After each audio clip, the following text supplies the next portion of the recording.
الصلاة خير من النوم.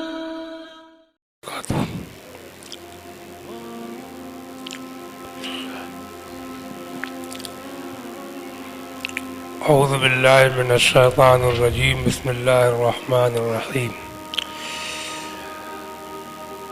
قد افلح المؤمنون الذین هم فی صلاتهم خاشعون والذین هم عن اللغو معرضون والذین هم للزکاة فاعلون. بارگاہ رسالت میں درود شریف کا نذرانہ پیش کیجیے. اللہم صلی علی سیدنا محمد مبارک وسلم. اللہ تبارک و تعالی نے ارشاد فرمایا قد افلح المؤمنون، کامیاب رہے وہ لوگ جو ایمان لائے. الذین هم فی صلاتهم خاشعون، اور وہ لوگ جو اپنی نمازوں میں گڑ گڑاتے ہیں، دل لگا کر کے نماز پڑھتے ہیں. والذین هم عن اللغو معرضون، اور وہ لوگ جو ہر بیہودہ بات سے اپنے آپ کو بچاتے ہیں. والذین هم للزکاة فاعلون، اور وہ لوگ جو زکوٰۃ ادا کرتے ہیں. تو یہ زکوٰۃ جو ہے یہ بھی اسلام میں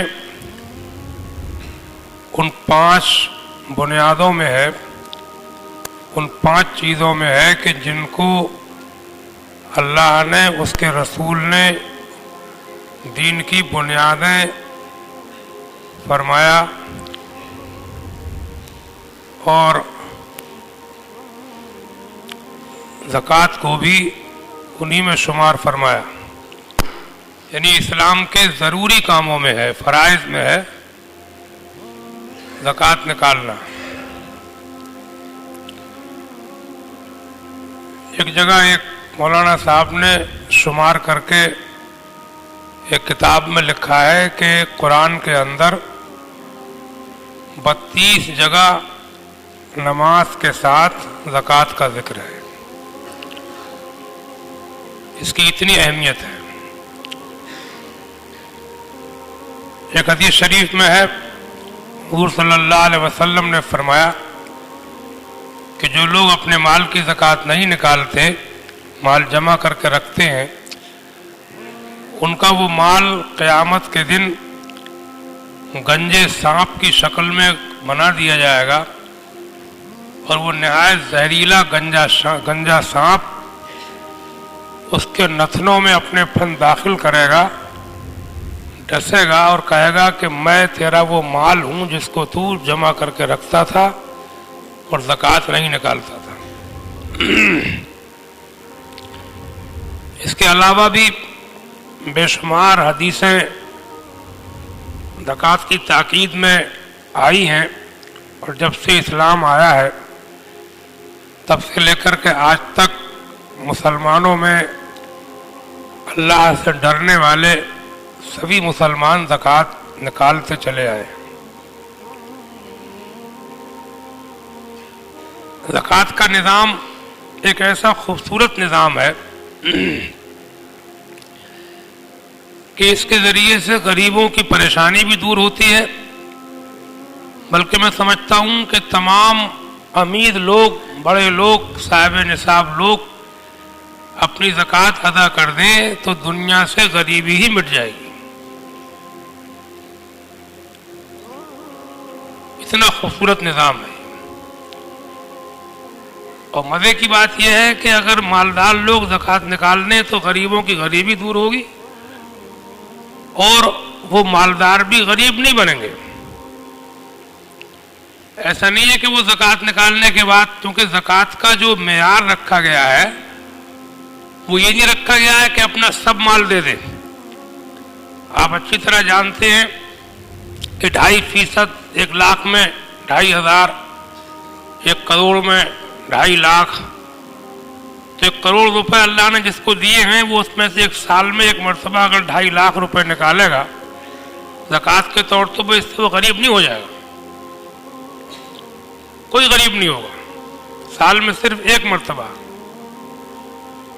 تو ایسا خوبصورت نظام ہے کہ غریبی بھی دور ہو جاتی ہے اور مالدار بھی غریب نہیں بنتے، اور دل صاف ہوتا ہے۔ زکوٰۃ کے معنی ہوتے ہیں پاکی، کیونکہ زکوٰۃ کے نکلنے سے انسان کا مال پاک ہوتا ہے اور دل صاف ہو جاتا ہے۔ کنجوسی مزاج میں جو ہوتی ہے، پیسے سے محبت، وہ کم ہو جاتی ہے، سمجھے آپ؟ تو اپنے مالوں کی زکوٰۃ نکالو، اللہ تعالیٰ توفیق عطا فرمائے۔ عام طور سے مسلمان لوگ رمضان شریف کے مہینے میں زکوٰۃ نکالتے ہیں، مسائل تو آپ لوگ سنتے رہتے ہیں، جانتے ہیں۔ آج کل 7.5 تولے سونا یا 52.5 تولہ چاندی، اور یہ دونوں چیزیں ہوں تو 52.5 تولہ چاندی کے برابر نقد پیسہ، مال زیور یا مال تجارت، ان چیزوں پر زکوٰۃ ہے۔ مال تجارت کا مطلب وہ چیزیں ہیں کہ جو آپ نے بیچنے کے لیے رکھی ہیں، جو آپ کے کام کے لیے ہیں، ان پر زکوٰۃ نہیں ہے۔ جو چیزیں آپ کے پاس پیشے کے طور پر ہیں کہ ان سے آپ کام کرتے ہیں، دھندا کرتے ہیں، اوزار ہیں، آلات ہیں، یا اور جو فیکٹریاں ہیں، کارخانے ہیں، مشینری ہیں، جس کے ذریعے سے آپ دھندا چلاتے ہیں، اس کے اوپر زکوٰۃ نہیں بنتی، بلکہ اس سے جو آمدنی ہوگی اس پر زکوٰۃ آئے گی۔ ہاں، جو چیز بیچنے کے لیے ہے، مثال کے طور پر آپ کے پاس سلائی کی مشین ہے، اس کے ذریعے سے آپ سلائی کرتے ہیں تو مشینوں پر زکوٰۃ نہیں ہوگی۔ آپ کے پاس موٹر سائیکل ہے، آپ کے پاس کار ہے، گاڑی ہے، اس سے آپ کمائی کرتے ہیں، ٹرک ہے، اس سے آپ کمائی کرتے ہیں، اس پر زکوٰۃ نہیں ہوگی۔ اس سے جو آمدنی ہوگی اس پر زکوٰۃ ہوگی۔ ہاں، اگر یہی سلائی کی مشینیں آپ بیچتے ہیں، یا موٹر سائیکلوں کا یا سائیکلوں کا آپ کے پاس شو روم ہے، تو وہ مال تجارت ہو جائے گا، یعنی اب وہ آپ کے پیشے کے لیے نہیں ہے بلکہ وہ بیچنے کے لیے ہے۔ تو ان چیزوں کو اگر آپ بیچتے ہیں، سلائی کی مشین کو، گاڑیوں کو، سائیکلوں کو، موٹر سائیکلوں کو، تو وہ مال جو بیچنے کے لیے آپ نے رکھا ہے اس کے اوپر زکوٰۃ ہو جائے گی، سمجھا؟ باقی کوئی مسائل کسی کو معلوم کرنا ہو تو وہ علماء کرام سے معلوم کر لیں۔ مجھے بھی یاد ہوتا ہے، میں بھی لوگ پوچھتے ہیں تو جہاں تک میرا علم ہے اللہ تعالیٰ کی توفیق سے بتا دیتا ہوں۔ اللہ تعالیٰ قبول فرمائے۔